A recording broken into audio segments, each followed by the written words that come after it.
Mapagpalang umaga po sa atin lahat, mga kapatid ko sa Diyos, Amang makapangyarihan sa lahat.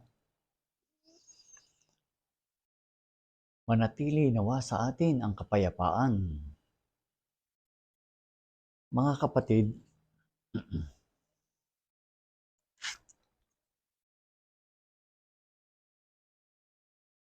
sumaatin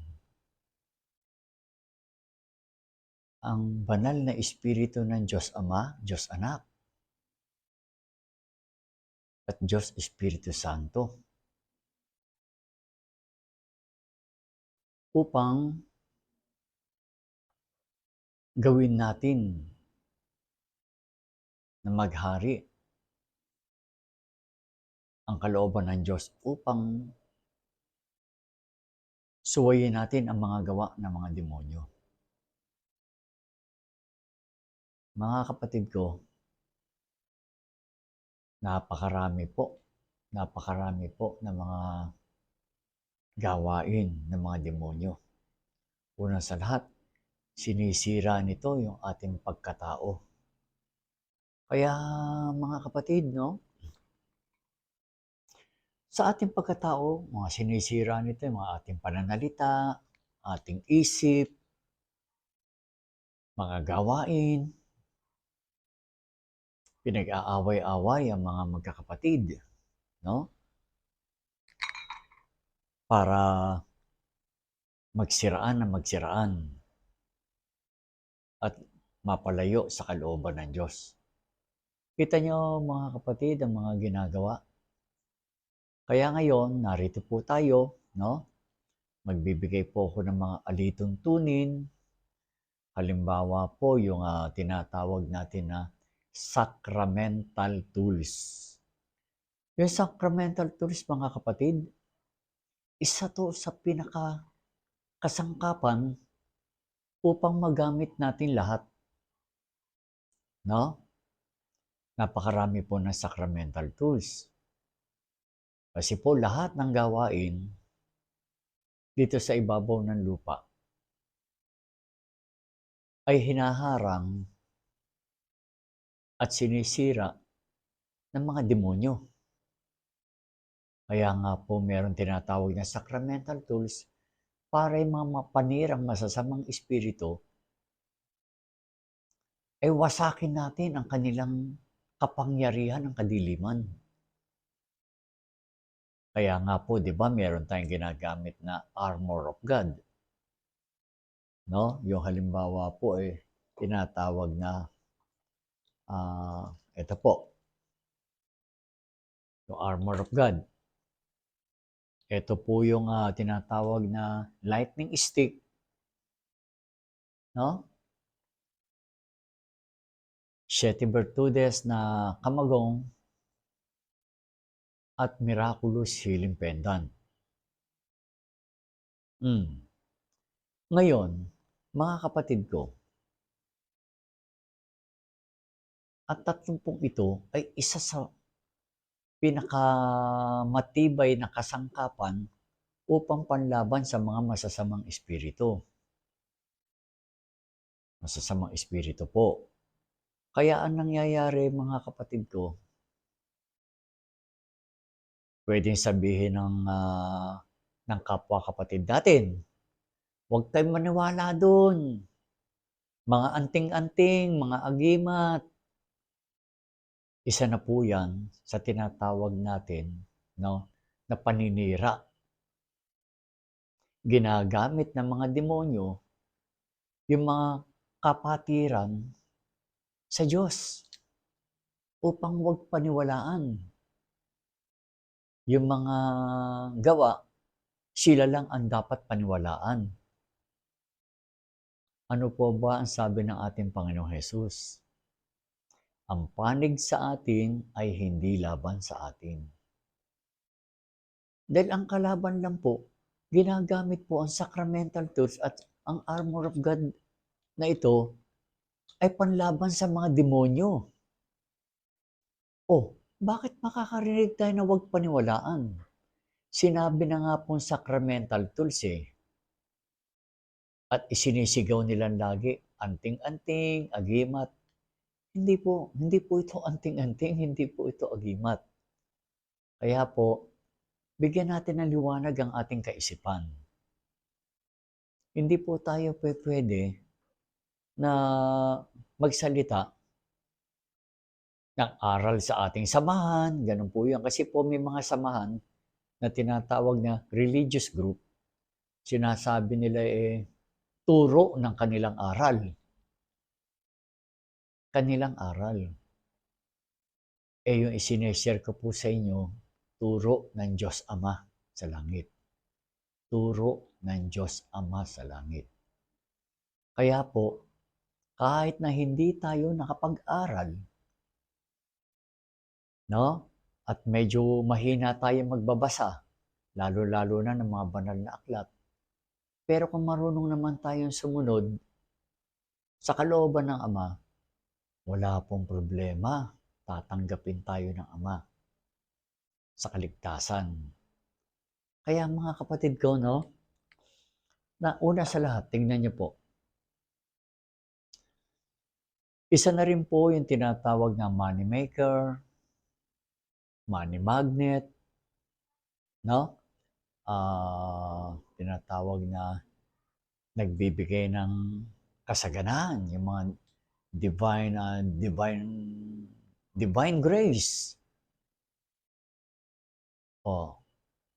Makakarinig naman tayo sa mga kapatid natin, naku, huwag kayo maniwala dyan, mga pampaswerte. Mga kapatid ko, sino po ba ang may-ari ng kasaganahan? Sino po ba ang kasaganahan? Sino po ba ang pagpapala? Sino ba ang yaman? Walang iba kundi ang Diyos lamang. Kaya mga kapatid ko, hindi naman po masamang may mga kasangkapan tayo na pampaswerte. Ang ibig ko sabihin, kapag meron tayong kasangkapang pampaswerte, lalo tayong manampalataya at kumapit sa Diyos. Ama, manatili po nawa, Ama, ang inyong pagpapala sa akin. Sa oras po ng aking mga trabaho, sana man po hindi ito sirain ng mga demonyo. Bigyan niyo po kami, Ama, ng pamamaraan paano po namin mapapaglabanan ang mga kalaban. Ganun yun mga kapatid. Hindi yung huwag kayong maniwala dyan. Ang hindi lang po natin dapat paniwalaan, yung ang Diyos mismo ang sinisiraan. Yun po.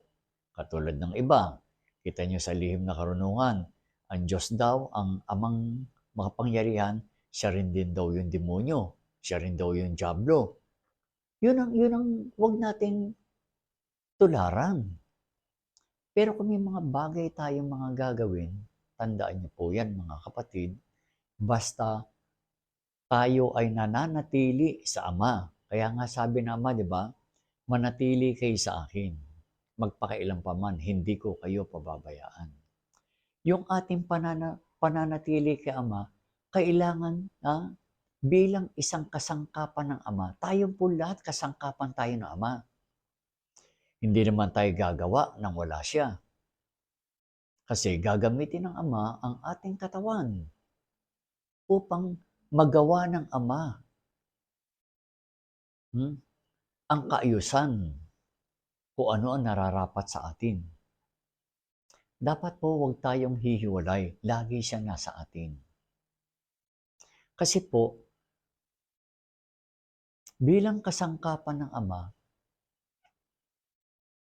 bibigyan niya tayo ng kaalaman para gumamit din tayo ng kasangkapan na tinatawag na kasangkapang banal. Yun po yung sacramental tools. Mapagpalang umaga po mga kapatid. At saka po, yung mga babala sa mga demonyo, babala sa mga Bakit? Hindi na kailangan tayong magbabala.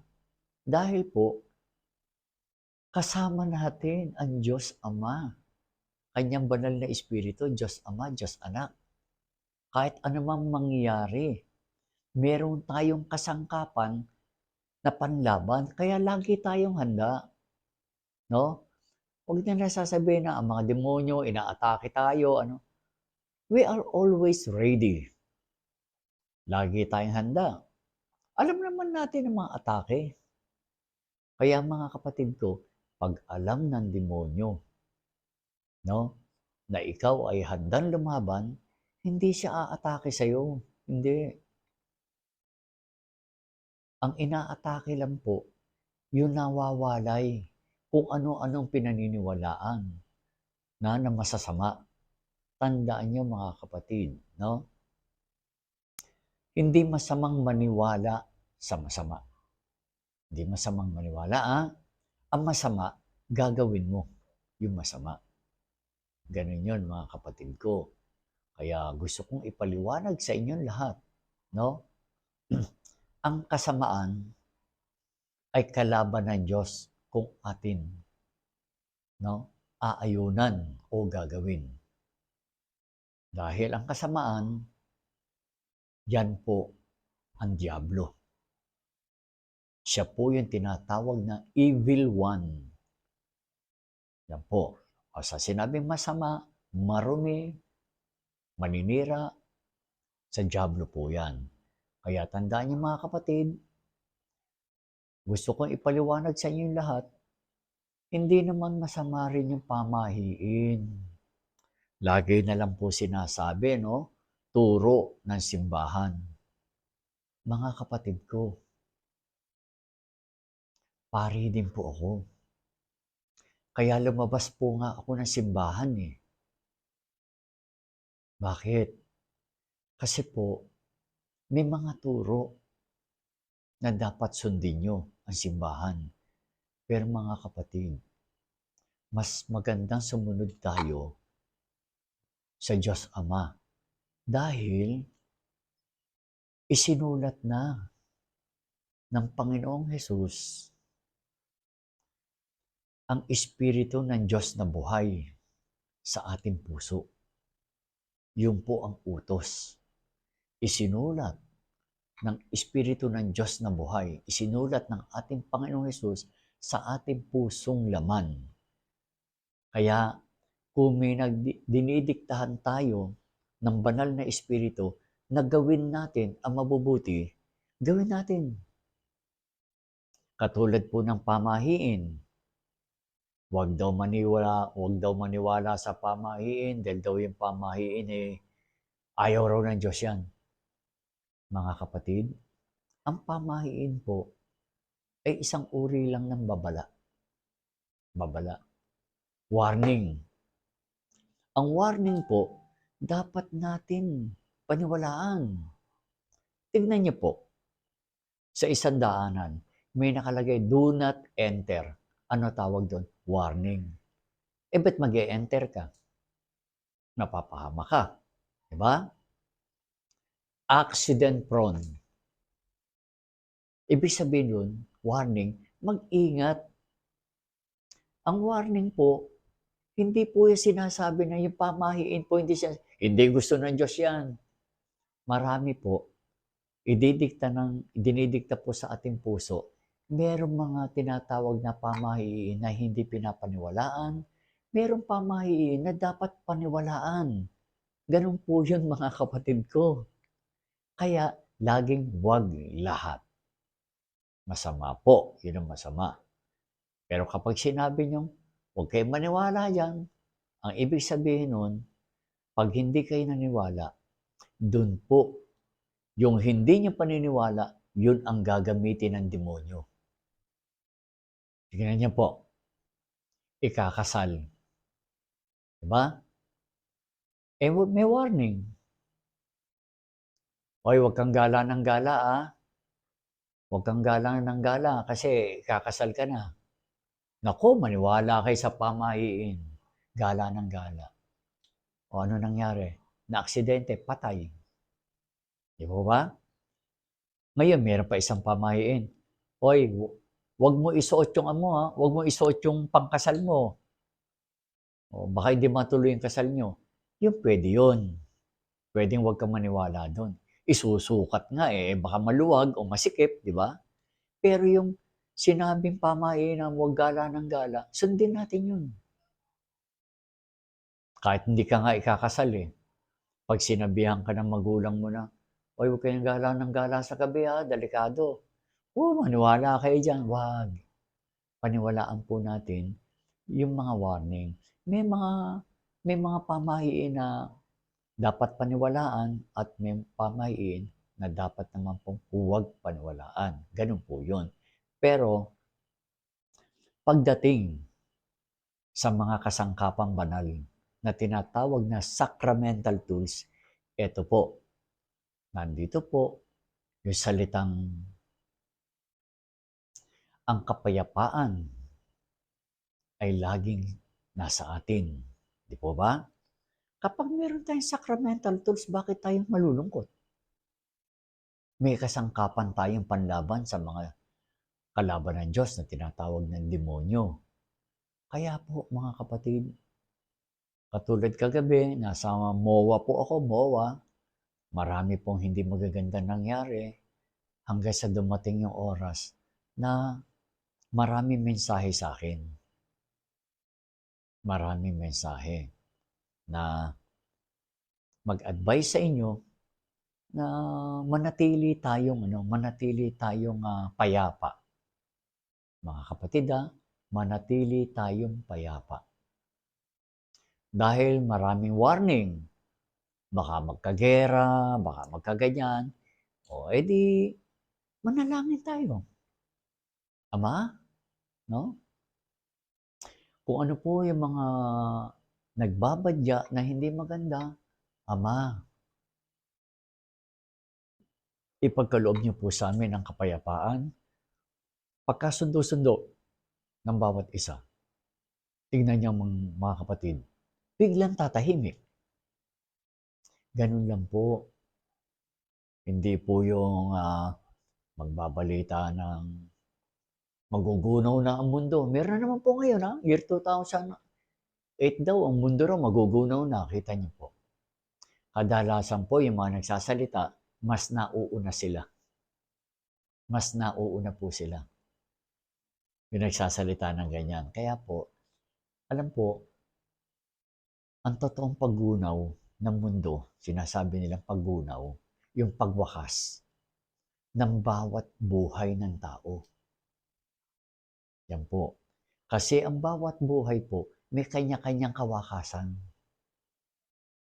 Kaya yung sinasabing, maghanda na kayo, malapit na ang kawakasan, yun po yung tinatawag na buhay ng tao. Kaya meron pa tayong pagkakataon, gumawa na tayo ng mabuti para po sa kaligtasan ng ating kaluluwa. Dahil araw-araw, no, merong hindi na nagigising. Di ba? Oo. Kaya tayong lahat, ngayong gising tayo, may pagkakataon pa tayo, makagawa ng napakaraming kabutihan. Mag-share tayo sa ating kapwa ng mga mabubuting salita. Kaya mga kapatid ko kahit na kapwa ko kapatid na pare, pag may nagsasalitan, huwag kayong maniwala dyan. Pag-aralan nyo muna. Huwag ka agad maniniwala. Kasi po yung salitang maniwala lang kayo sa turo ng simbahang Katoliko, Katoliko rin po ako Minsan po yung paniniwalaan mo, minsan labag sa kalooban mo. Yung labag sa kalooban mo, nandito po nakasulat sa ating puso Paano na yun? Di ba? Yung salitang, huwag kayo maniniwala sa punsoy, alam niyo mga kapatid, iba-iba po tayo ng kultura. Hindi lang po Katoliko lang, hindi lang po simbahang Katoliko lang ang kampi ng Diyos. Paano yung mga Muslim? Paano yung mga Iglesia ni Cristo? Paano yung mga tinatawag na born again? Hindi ba yung kakampi ng Diyos? Ang kakampi po ng Diyos, yung mga taong naniniwala sa Diyos at sumusunod sa kalooban ng Diyos. Ito po yung sinasabi ko, huwag mong ituturo yung inyong group. Kasi po, pag sinabing simbahang katoliko, ibig sabihin, parang huwag kayo maniwala sa mga ginagawa nyo, sa amin lang kayo maniwala. Huwag po. Kasi po, may kanya-kanyang dikta ang Diyos. Kahit na anong uri ng pamamaraan ang ginagawa nyo, pero basta patungo kayo sa kabutihan, patungo kayo sa pagsunod sa kalooban ng Diyos, sa Diyos yun. Kaya nga sabi ng Panginoong Hesus, no? Ang panig sa atin ay hindi laban sa atin. O kung yung ginagawa po nila makataong pamamaraan, yung pag sinabi po makatao, yung po yung uri po ng pagka-Diyos. Bakit? Kaya nga nilikha po tayo ng Ama ayon sa kanyang larawan. Ano ba yung larawan ng Ama? Tao. Larawan po. Kita nyo, let us make man in our image. Likhain natin ng tao ayon sa ating larawan. Yung pagkalarawan po, ang naglalarawan po ito ng itsurang tao. At naglalarawan din po ito ng pagkatao. Yun. Kaya po, sinisira ng mga demonyo yung ating pagkatao sa harapan ng Diyos. Kung tayo ay umaayon at sumusunod, nananampalataya sa Ama, bilang pagkatao, maging mabuti tayong tao, masunurin, mapagmahal, mapagbigay, di ba? Maunawain. Yan po ang pagkatao ng imahin ng pagka-Diyos. Iba po yung Diyos, iba po yung larawan ng pagka-Diyos. Kaya po tayo bilang isang kalarawan, no? Kasi po yung iba, como kalarawan, ina-accept nila sila na yung Diyos. No. Kaya lang natin lumikha, yung nalilikha natin mga inuutos din ng Diyos. Ginagamit tayo ng Diyos para makapaglikha tayo ng mga literal na bagay, physical na bagay. Pero ang Ama, kapag talaga siya ang gumawa, kahit walang tao, kahit walang kasangkapan, sa isang salita niya lang, nagagawa na. Dahil ang salita ng Diyos, makapangyarihan. Magandang umaga po. Sana po meron tayong konting aral, no? Na natutunan. Pero mag-share po ako mamaya about po sa tinatawag na kung paano tayo seswertihin. Yan po. Tingnan niyo po mga kapatid, no? Huwag ka agad po nasasabihin ng, huwag kayo maniwala dyan sa pampaswerte. Pampaswerte, bet binibenta. Ito po, hintay niyo po After this, mag-upload ka agad ako. Sige po, maraming salamat po. Mapagpalang umaga po. Mahal na mahal po kayo ng Diyos Ama. Mahal ko rin po kayo. Nandito po ako para magbigay sa inyo ng mga magagandang isip, salita at gawain. Mahal na mahal ko po. Magandang umaga po sa inyo lahat. Mapagpalang umaga po.